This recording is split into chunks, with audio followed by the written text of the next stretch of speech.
शांति। सदा अपने को बाप दादा के सम्मुख समझ करके चलो। इस समय सभी की अव्यक्त स्थिति है, वह अब भी कोई व्यक्त भाव में स्थित है।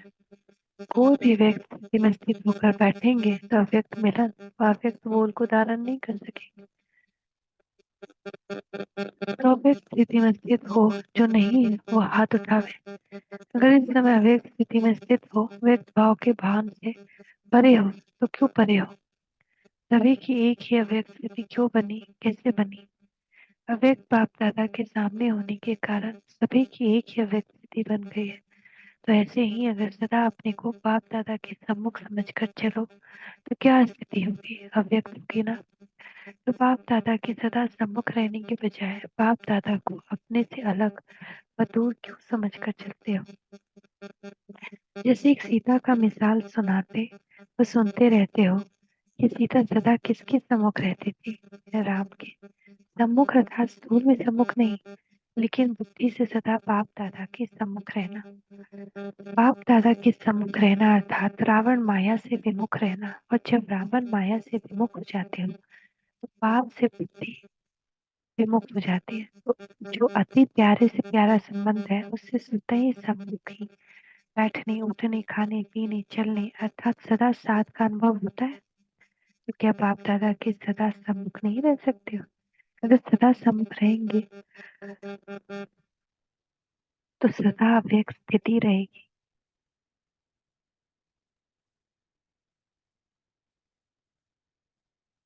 मनसा में स्वमान की स्मृति रहे, वाचा में कर्मणा में निर्माण अवस्था रहे। वर्तमान समय चारों ओर के पुरुषार्थियों के पुरुषार्थ में मुख्य दो बातों की कमजोरी व कमी दिखाई देती है। जिस कमी के कारण जो कमाल दिखानी चाहिए वह नहीं दिखा पाते। वह दो कमियां कौन सी है? एक तरफ अभिमान, दूसरा दूसरी तरफ अनजानपन। ये दोनों ही बातें पुरुषार्थ को ढीला कर देती है। अभिमान भी बहुत सूक्ष्म चीज है। अभिमान के कारण कोई ने जरा भी कोई उन्नति के लिए इशारा दिया तो सूक्ष्म में न सहन शक्ति की लहर आ जाती है। वो संकल्प आता है कि यह क्यों कहा। इसको भी अभिमान सूक्ष्म में कहा जाता है।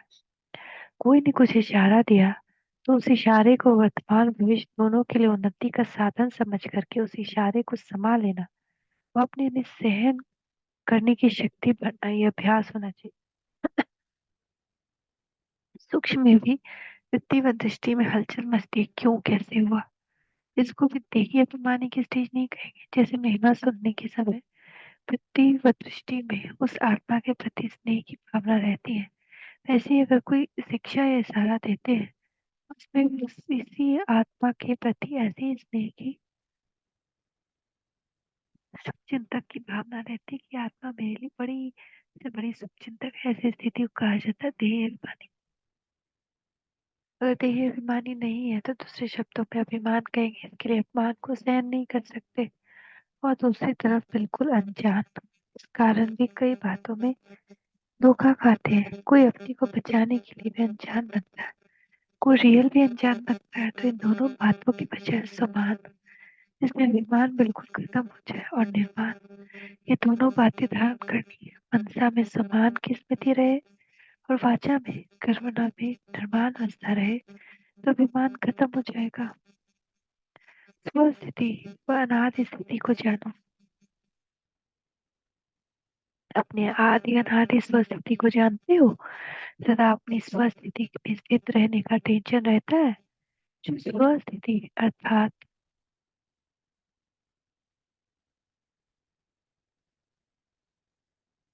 अपनी अनादि स्थिति है, उस स्व स्थिति में स्थित होना मुश्किल लगता है और स्थिति में स्थित होना मुश्किल हो भी सकता है, लेकिन स्व स्थिति में स्थित होना तो स्वतः ही और सरल है ना। स्व स्थिति में सदा स्थित रहे, इसके लिए मुख्य चार बातें आवश्यक है और वह चार बातें सदैव कायम है तो स्व स्थिति सदा रहती है। अगर चारों में कोई चीज की भी कमी है तो स्व स्थिति में भी कम स्थित रह सकते हैं। स्व स्थिति का जो वर्णन करते हो उसको सामने रखते फिर सोचो कि कौन सी चार बातें सदा होनी चाहिए। स्वस्थिति के लक्षण क्या होते हैं? जो भी पाप के गुण है, उन गुणों का स्वरूप होना, इसको कहा जाता है स्वस्थिति व अनादि स्थिति। तो ऐसी स्थिति सदा रहे, इसके लिए चार कौन सी बातें आवश्यक है? स्मृति में आता है, जिन चार बातों के होने से अनादि स्थिति ऑटोमेटिकली रहती है। दुख, शांति, आनंद, प्रेम की स्थिति स्वतः ही रहती है। फिर भी सोचो कि अनादि स्थिति से मध्य की स्थिति में आते ही क्यों? इसका कारण क्या है? तो जीवन में चार बातों को जानो। सदा सुख व शांति में जीवन तब बन सकता है जब जीवन में चार बातें हैं, है ना। स्थिति के लिए चार चीजें क्या है? हम सुख स्वरूप है, इस स्वरूप में स्थित है, शांत स्वरूप, आनंद स्वरूप, प्रेम स्वरूप। उसी तरह चार बातें शांति में जीवन के लिए चाहिए, हेल्थ, वेल्थ, हैप्पी और होली। अगर ये चार बातें सदा कायम रहे तो पर शांति कभी भी जीवन में अनुभव नहीं करेंगे। हेल्थ यानी हम लोग का हेल्थ, वेल्थ यानी पैसा, और बाबा ने जो वेल्थ दिया है ना, आत्मा का जो वेल्थ है, क्या सारा खजाना, हैप्पी और होली यानी पवित्रता। ऐसी स्वस्थिति का रूप ये सदा सुख, शांति, आनंद, प्रेम स्वरूप में स्थित रहना।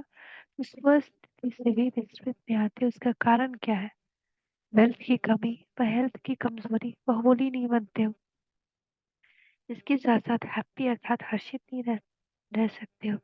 और हेल्थ, वेल्थ कौन सी? आत्मा सदा निरोगी रहे, माया की कोई भी व्याधि आत्मा पर असर न करे, इसको कहा जाता है हेल्थी। और फिर वेल्थी भी हो जाना अर्थात जो खजाना मिलता रहता है, वो जो सर्व शक्तियाँ बाप द्वारा वर्षे में प्राप्त हुई हैं, उस प्राप्त हुए सर ज्ञान खजाने को और सर्व शक्तियों के खजाने को सदा कायम रखो। तो बताओ स्वस्थित नीचे आ सकते हो? इतना ही फिर होली संकल्प, स्वप्न में भी कोई अपवित्रता ना हो तो स्वस्थिति स्वतः हो जाएगी। तो इन चार बातों की कमी के कारण स्वस्थिति में सदा नहीं रह सकते। तो ये चार बातें चेक करो। हेल्दी थे, वेल्दी कहाँ तक बने? हेल्दी, वेल्दी और होली, ये तीनों बातें हैं तो हैप्पी ऑटोमेटिकली होंगे।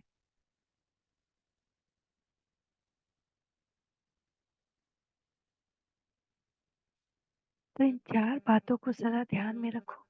ऐसे भी रोगी कभी भी अपने को सुखी नहीं समझते। रोगी होने के कारण दुख की लहर न चाहते हुए भी उठती रहती है। तो यहाँ भी सदा हेल्दी नहीं, तो दुख की अशांति की लहर उत्पन्न होगी। तो ये चार ही बातों में सदा कायम रहे, इसका कौन सा पुरुषार्थ है जो ये कभी कायम ना हो? निराकार आत्मा और साकार शरीर दोनों के संबंध से हर कार्य कर सकते हो। अगर दोनों का संबंध ना हो तो कोई भी कार्य नहीं कर सकते। ऐसे ही निराकार व साकार भाव दोनों का साथ व सामने रखते हुए कर्म या हर बाहर संकल्प करो तो ये चार बातें ऑटोमेटिकली आ जाएंगी। सिर्फ निराकार को और सिर्फ साकार को याद करने से चार बातें नहीं आएंगी, लेकिन निराकार और साकार दोनों ही साथ साथ रहे। तो साथ होने से संकल्प करेंगे और पहले जरूर उनसे वेरीफाई कराएंगे। वेरीफाई कराने के बाद कोई कर्म करने से निश्चय बुद्धि होकर चलेंगे। बाबा कह रहे हैं करके देखो। अपने आप को एक सेकंड में शरीर से न्यारा, अशरीर आत्मा समझ, आत्माभिमानी, अतिही अभिमानी स्थिति में स्थित हो सकते हो। अर्थात एक सेकंड में कर्म इंद्रियों का आधार लेकर कर्म किया और एक सेकंड में फिर कर्म इंद्रियों से न्यारा, ऐसी प्रैक्टिस हो गई है। कोई भी कर्म करते कर्म के बंधन में तो नहीं फंस जाते हो। कर्म करते हुए कर्म के बंधन से न्यारा बन सकते हो। अब तक भी कर्म इंद्रियों द्वारा कर्म के वशीभूत हो जाते हो। हर कर्म इंद्रियों को जैसा चलाना चाहो वैसे चला सकते हो। अब आप चाहते हो एक हो, कर्म इंद्रिया दूसरा कर लेती है। रचयिता बनकर रचना को चलाते हो, जैसे और कोई भी जड़ वस्तु को चैतन्य आत्मा या चैतन्य मनुष्य आत्मा जैसा चाहे वैसे रूप दे सकती है और जैसा चाहे वैसे कर्तव्य में लगा सकती है, जहाँ चाहे वहां रख सकती है। जड़ वस्तु चैतन्य के वश में है। चैतन्य आत्मा जैसा चलाना चाहे वैसा नहीं चला सकती। ऐसे जड़ वस्तु को किसी भी रूप में परिवर्तन कर सकते हो, वैसे कर्म इंद्रियों को विकारी से निर्विकारी और विकारों के वश आग में जले हुए कर्म इंद्रियों को शीतलता में नहीं ला जा सकते हो।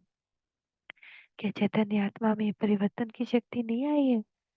कोई भी कर्म इंद्रिया की चंचलता को सहनशील, सरल चित्त नहीं बना सकते हो। अपनी शक्ति अपने मन पर करते हो। मुक्ति, जीवन मुक्ति, जन अधिकार अधिकार है। मुक्ति, जीवन मुक्ति जन अधिकार है। आपने इसको आप लोगों ने पाया है। बच्चे बने अधिकार नहीं पाया, औरों को समझाते हो। बच्चा बना, वर्षे का अधिकारी बना, तो ये सब समझाने का है और प्रैक्टिकल करने की बात है। लायक बता दूसरी बात है, लेकिन मुक्ति, जीवन मुक्ति का वर्षा मिल गया है और नहीं, यहाँ ही पा लिया है। वह मुक्ति धाम में, मुक्ति और स्वर्ग में जीवन मुक्ति लेना है। भविष्य में तो मिलना है, लेकिन भविष्य के साथ साथ अभी मुक्ति, जीवन मुक्ति नहीं मिली है। आप अभी मिला है तो वर्षा भी अभी मिला है। भविष्य की दिलासे में चल रहे हो। चेक मिला है। बच्चों को चेक नहीं दिया जाता। बच्चे तो बाप के हर चीज पर अधिकारी होते हैं।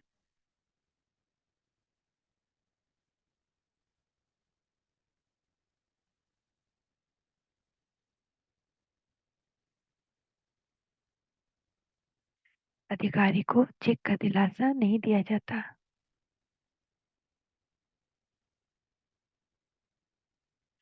प्रैक्टिस जो वर्षा है वह भी प्राप्त होता है। जीवन बंध के साथ ही जीवन मुक्त का अनुभव होता है। वहां तो जीवन बंध की बात ही नहीं। वहां तो सिर्फ उसी प्रारब्ध में होंगे। मुक्ति धाम की मुक्ति का अनुभव जो अभी कर सकते हो, वो वहां नहीं कर सकेंगे। तो ये नहीं समझना कि मुक्ति, जीवन मुक्ति का जन्म सिद्ध अधिकार भविष्य में पाना है।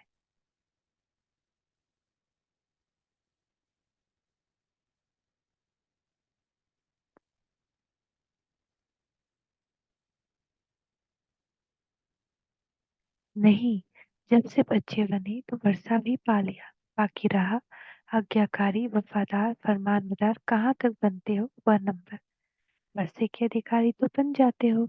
उस वर्षे को जीवन में धारण कर उससे लाभ उठाना वह हर एक की अवस्था पर है। वर्षा देने में बाप कोई अंतर नहीं करता।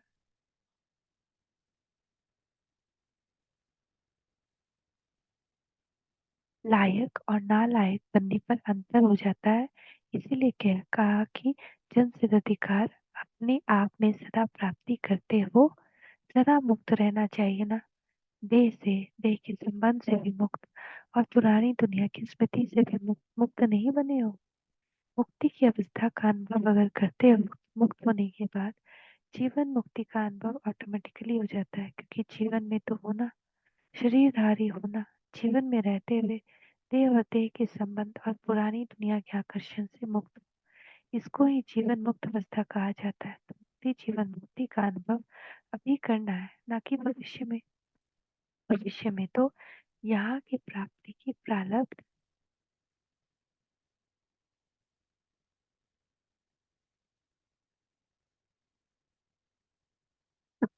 मिलती रहेंगी, लेकिन प्राप्ति का अनुभव अभी होता है। भविष्य में तो अंडरस्टूड है कि भविष्य में फल मिलेगा। वह श्रेष्ठ कर्मों की प्रारब्ध, लेकिन श्रेष्ठ कर्म तो अभी होते हैं ना। प्राप्ति का अनुभव भी अभी होगा। भविष्य के दिलासे पर सिर्फ नहीं रहना। अगर अभी अनुभव नहीं हो रहा है तो भविष्य अभी तक जमा नहीं है, ये नहीं हो रहा। अंतिम पेपर और फर्स्ट में फर्स्ट नंबर का था। क्या आवाज से परे शांति स्थिति इतनी ही प्रिय लगती है जितनी आवाज में आने की स्थिति प्रिय लगती है? आवाज में आना, आवाज से परे जाना, ये दोनों ही एक समान सहज लगते हैं, या आवाज से परे जाना मुश्किल लगता है? वास्तव में स्वधर्म शांत स्वरूप होने के कारण आवाज से परे जाना अति सहज होना चाहिए। लेकिन अभी अभी अभी एक सेकंड में जैसे स्थूल शरीर द्वारा कहीं भी जाने का इशारा मिले, तो उससे जाना और आना ये दोनों ही सहज अनुभव होते हैं। ऐसे ही इस शरीर की स्मृति से बुद्धि द्वारा परे जाना और आना ये दोनों ही सहज अनुभव होंगे। अर्थात क्या एक सेकंड में ऐसा कर सकते हो, जब चाहे शरीर का आधार लें और जब चाहे शरीर का आधार छोड़कर अपने अशरीरी स्वरूप में स्थित हो जाए? क्या ऐसे अनुभव चलते फिरते करते हो? जैसे शरीर धारण किया वैसे ही फिर शरीर से न्यारे हो जाना, इन दोनों का क्या एक ही अनुभव करते हो? यही अनुभव अंतिम पेपर में फर्स्ट नंबर का आधार है। यानी कि हमारा 1 सेकेंड में ही शरीर से न्यारे हो जाए ऐसा अनुभव हो, तो इसका अभ्यास बहुत बहुत जरूरी है। मनसा में निराकारी स्टेज, वाचा में निरंकारी और कर्म में निर्विकारी, जरा भी विकार ना हो। भरी हुई चीज,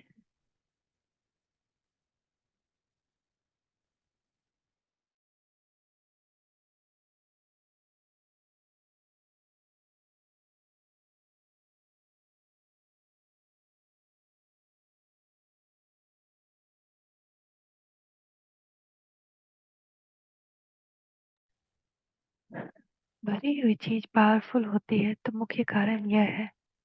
इसीलिए फल पककर जब सामने आवे वो पद कम आते हैं। जब ये बात खत्म हो जाएगी तब निराकारी, निरंकारी और साथ साथ निर्विकारी मनसा वाचा कर्मणा में तीनों सब्जेक्ट दिखाई देंगे। शरीर में होते निराकारी आत्मिक रूप दिखाई देगा, जैसे साकार में देखा बुजुर्ग था ना, लेकिन फिर भी शरीर को न देख रूह ही दिखाई देता था, व्यक्त गायब वो अव्यक्त दिखाई देता था।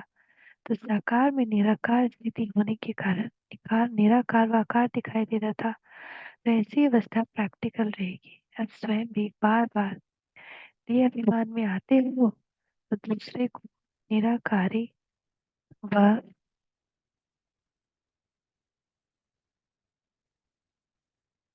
आकार रूप का साक्षात्कार नहीं होता। तो ये तीनों होना चाहिए। मनसा में निराकारी, तेज वाचा में निरंकारी और कर्म में निर्विकारी, जरा भी विकार ना हो। तेरा मेरा मान शान ये भी विकार है। अंश भी हुआ तो अंश आ जाएगा। संकल्प में भी विकार का अंश ना हो। अभी अभी डायरेक्शन मिले कि 1 सेकेंड में अशरीरी बन जाओ तो सिर्फ 1 सेकेंड में स्थित हो सकते हो। और स्थित ऐसा होना है कि कुछ भी डुलाए ना, क्योंकि अंत समय में जब कोई भी परिस्थिति ऐसी आने वाली होगी तो बाबा ऑर्डर देगा कि 1 सेकेंड में अशरीरी हो जाओ। और उस वक्त अगर हम नहीं हो पाए तो फिर प्रॉब्लम में फंस जाएंगे। देखिए बाबा क्या कह रहे हैं। जैसे वह लोग शरीर में के कोई भी अंग को जैसा चाहे, जहाँ चाहे, जितना समय चाहे कर सकते हैं। यही तो कला है ना। आप सभी बुद्धि को जब चाहो, जितना समय चाहो, जहाँ स्थित करना चाहो वहां स्थित नहीं कर सकते हो। वह है शरीर बाजी, यह बुद्धि। जिसको यह कला आ जाती है वही 16 कला संपन्न बनते हैं। इस कला से अन्य सर्व कलाएं स्वतः ही आ जाती हैं। ऐसे एक देही अभिमानी स्थिति सर्व विकारों को सहज ही शांत कर देती है। ऐसे यही बुद्धि की कला सर्व कलाओं को अपने में भरपूर कर सकती है और सर्व कला संपन्न बना सकती है। तो इस कला में कहाँ तक अभ्यासी व अनुभवी बने हो। अभी अभी सभी को डायरेक्शन मिले कि 1 सेकेंड में अशरीर बन जाओ तो बन सकते हो। सिर्फ 1 सेकेंड में स्थित हो सकते हो। जब बहुत कर्म में व्यस्त हो ऐसे समय पे डायरेक्शन मिले, जैसे जब युद्ध प्रारंभ होता है तो अचानक ऑर्डर निकलते हैं, अभी अभी सभी घर बाहर छोड़कर निकल जाओ। फिर क्या करना पड़ता है? जरूर करना पड़ता है ना। तो बाप दादा भी अचानक डायरेक्शन दें कि इस शरीर रूपी घर को छोड़, इस देह अभिमान की स्थिति को छोड़, देही अभिमानी बन जाओ, इस दुनिया से परे अपने स्वीट होम में चले जाओ। कर सकेंगे? युद्ध स्थल में रुक तो नहीं जाएंगे? युद्ध करते करते ही समय तो नहीं बिता देंगे कि जावे न जावे, जाना ठीक होगा व नहीं, या ले जावे व छोड़ जावे। इस सोच में समय गवा देते हैं। ऐसे ही अशरीर बनने में अगर युद्ध करने में ही समय लग गया तो अंतिम पेपर में मार्क्स व डिवीजन कौन सा आवेगा? अगर युद्ध करते करते रह गए तो क्या फर्स्ट डिवीजन में आवेंगे? ऐसे उपराम एवर रेडी बने हो। अभ्यास सर्विस करते और स्थिति शक्तिशाली हो जाती है, क्योंकि आपकी से स्थिति ही इस समय की परिस्थितियों को परिवर्तन में लावेगी। कर्म भोग को कर्म योग में परिवर्तन करने वाले साक्षी होकर इंद्रियों को भोगवाने वाले बन सकते हो। रूहानियत दिलाती है अभी अभी निराकारी, अभी अभी आकारी, अभी अभी साकारी कर्म योगी। देर नहीं लगनी चाहिए। जैसे साकार रूप अपना है वैसे निराकारी आकारी रूप भी अपना ही है। अपनी चीज को अपनाना उसमें देरी क्या। पराई चीज को अपनाने में कुछ समय लगेगा, सोच चलेगा, लेकिन यह तो अपना ही असली स्वरूप है। जैसे स्थूल चोली को कर्तव्य के प्रमाण धारण करते हो और उतार देते हो, वैसे ही इस साकार देह रूपी चोले को कर्तव्य के प्रमाण धारण किया और न्यारा हुआ। लेकिन स्थूल वस्त्र भी अगर टाइट होते हैं तो सहज उतरते नहीं है। ऐसे ही अगर आत्मा का यह देह रूपी वस्त्र देह की दुनिया के माया के आकर्षण में टाइट अर्थात खिंचा हुआ है, तो सरल उतरेगा नहीं, अर्थात सहज न्यारा नहीं हो सकेगी। समय लग जाता है, थकावट होती है। ये कार्य जब संभव नहीं होता तो थकावट परेशानी हो ही जाती है। परेशानी कभी एक ठिकाने टिकने नहीं देती। तो यह भक्ति का भटकना क्यों शुरू हुआ? जब आत्मा इस शरीर रूपी चीले को धारण करने और न्यारे होने में असमर्थ हो गई, यह देह का भान अपनी तरफ खींच गया, तब परेशान होकर भटकना शुरू किया। लेकिन अब आप सभी श्रेष्ठ आत्माएं इस शरीर के आकर्षण से परे एक सेकेंड में कर सकते हो। ऐसी प्रैक्टिस है। प्रैक्टिस की परीक्षा का समय कौन सा होता है? जब कर्म भोग का जोर होता है। कर्म इंद्रिया बिल्कुल कर्म भोग के वश अपनी तरफ आकर्षण करे, जिसको कहा जाता है बहुत दर्द है। कहते हैं ना, बहुत दर्द है इसीलिए थोड़ा भूल गई। लेकिन यह तो टग ऑफ वार है, रस्साकसी का समय है। ऐसे समय कर्म भोग को कर्म योग में परिवर्तन करने वाले साक्षी हो कर्मेंद्रियों को भोगवाने वाले जो होते हैं, उनको ही अष्ट रतन कहा जाता है, जो ऐसे समय विजयी बन दिखाते हैं। क्योंकि अष्ट रतन में सदैव अष्ट शक्तियां कायम रहती है। ऐसे अष्ट ही भक्त को अल्पकाल की शक्तियों का वरदान देने वाले इष्ट बनते हैं। तो अब व्यक्त द्वारा अव्यक्त मिलन भी समाप्त हो जाएगा, फिर क्या करेंगे? जैसे सतयुग में माँ बाप पालना का राजभाव के अधिकारी बनाकर, तख्त नशीन बनाकर राज तिलक दे अर्थात जिम्मेदारी का तिलक दे स्वयं साक्षी हो देखते हैं, साथ होते भी साक्षी हो देखते हैं, तो ये विधान भी कहाँ से शुरू हुआ होगा? अब भी बाप दादा इस विषय की जिम्मेदारी का तिलक दे स्वयं साक्षी हो देखते हैं, साक्षी है ना, साथ होते भी साक्षी हैं। अभी का वर्ष और भी साक्षी बनने का है। यह व्यक्त रूप का मिलन व्यक्त द्वारा भी कब तक? इसीलिए नए वर्ष में अव्यक्त स्थिति में स्थित कराने की व अनुभव कराने की ड्रिल सिखला रहे हैं, जो अव्यक्त बन अव्यक्त बाप से अव्यक्त मिलन बना सके। कोई भी पाठ सदा एक जैसा नहीं चलता, बदलता है आगे बढ़ाने के लिए। तो अब बाप दादा विशेष व्यक्त रूप में अव्यक्त मुलाकात करने का सहज वरदान दे रहे हैं। इस नए वर्ष के पहले मास को विशेष वरदान है ड्रामा प्लान अनुसार, जो अव्यक्त स्थिति का बाप से मीठी मीठी डोर याद करने का पुरुषार्थ करेगा, उस पुरुषार्थी आत्मा को व लगन लगाने वाली आत्मा को सच्चे दिल से पाप से प्राप्ति करने वाली आत्मा को सहज ही वरदान के रूप में अव्यक्ति अनोखे अनुभव प्राप्त होंगे। इसीलिए अब व्यक्त द्वारा अव्यक्त मिलन भी समाप्त होता जाएगा, फिर क्या करेंगे? मिलन नहीं मनावेंगे।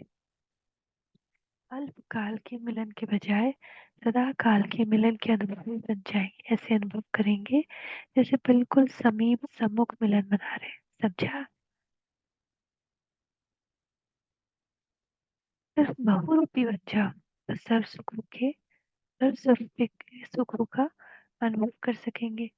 अब बहुत जल्दी नए नए नज़ारे और नई नई बातें सुनेंगे, देखेंगे। जल्दी जल्दी सीन चेंज होगा। इसके लिए अव्यक्त स्थिति और अव्यक्त मिलन का विशेष अनुभव करना है, जो किसी भी समय मिलन द्वारा बुद्धि बल से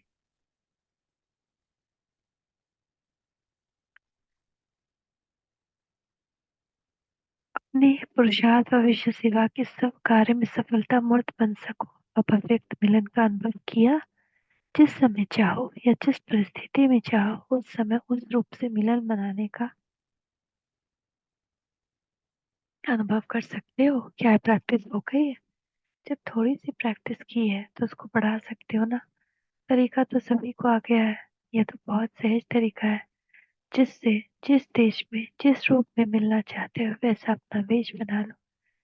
अगर अपना वेश बना लिया तो उस वेश में और उस देश में पहुंचे ही जाएंगे, और उस देश के वासी बाप से अनेक रूप में मिलन बना सकेंगे। सिर्फ उस देश के सामने वेश धारण करो, अर्थात स्थूल वेश और स्थूल शरीर की स्मृति से परे सूक्ष्म शरीर अर्थात सूक्ष्म देश के वेशधारी बनो। क्या बहुरूपी नहीं हो?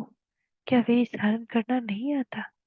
जैसे आजकल की दुनिया में जैसा कर्तव्य वैसा वेश धारण कर लेते हैं, वैसे आप भी बहुरूपी हो, तो जिस समय जैसा कर्म करना चाहते हो क्या वैसा वेश धारण नहीं कर सकते? अभी अभी साकारी और अभी अभी आकारी, जैसे स्थूल वस्त्र सहज बदल सकते हो, तो क्या अपनी बुद्धि द्वारा अपने सूक्ष्म शरीर को धारण नहीं कर सकते हो? सिर्फ बहुरूपी बन जाओ तो सर्व स्वरूपों के सुखों का अनुभव कर सकेंगे। बहुत सहज है, अपना ही तो स्वरूप है। कोई नकली रूप किसी दूसरे का थोड़ी धारण करते हो। दूसरे के वस्त्र ऊपर नीचे हो सकते हैं, फिट हो या ना हो, लेकिन अपने वस्त्रों को तो सहज ही धारण कर सकते हो। तो ये अपना ही तो रूप है, सहज है ना। अब ड्रामा की रील जल्दी जल्दी परिवर्तन होनी है, तो जो अब वर्तमान समय चल रहा है उस सभी बातों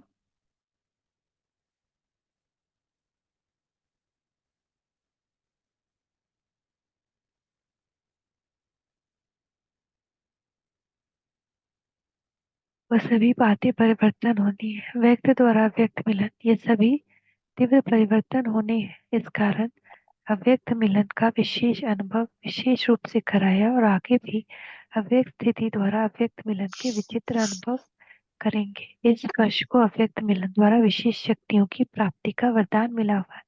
इसलिए ऐसे नहीं समझना कि ये मास समाप्त हुआ, लेकिन इसी अभ्यास को और इसी अनुभव को जो लगातार आगे आगे बढ़ाते रहेंगे, उनको और बहुत नए नए अनुभव होते रहेंगे। समझा?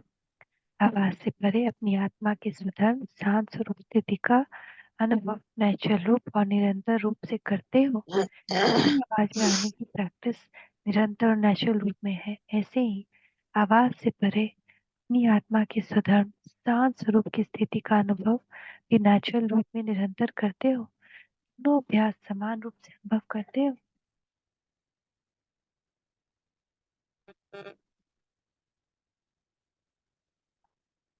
यह 84 जन्म के शरीरधारी बनने के संस्कार बहुत खड़े हो गए हैं।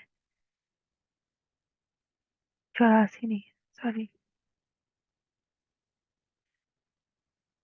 84 जन्म वाणी में आते रहते हो। 84 जन्मों के संस्कारों को एक सेकंड में परिवर्तन कर सकते हो, अर्थात वाणी से परिस्थिति में स्थित हो सकते हो, या वे संस्कार बार बार अपनी तरफ आकर्षित करते हैं।